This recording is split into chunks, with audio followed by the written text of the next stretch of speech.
My role here at C3 as an electrical engineer is to bring our equipment to life as efficient, reliably, and user-friendly as possible. On the lamination side, recently we have come out with a new squaring and pre-squaring section for the LCN 1500. We've come out with an IR unit with a glue pump and misting heads. We have also come out with a glue scale and gap control for the LCN 1000.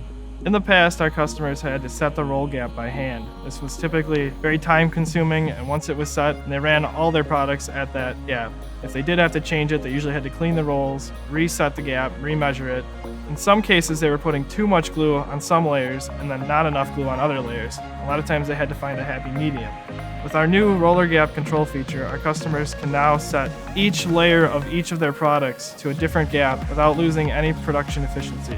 The main difference between the LCN 1000 and the 1500 is the automation of it. The LCN 1000 is very affordable, very versatile, but you use 2 to 3 people to basically run the machine. With the 1500, it's all automated, so you can have one person that's taking care of 2 lines and 2 machines.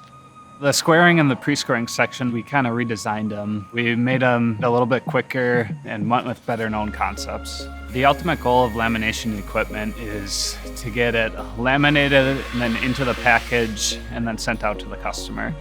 So what we try to avoid is having mattresses sit around, sitting in storage, kind of cluttering up the workspace. We want to get it in and get it out.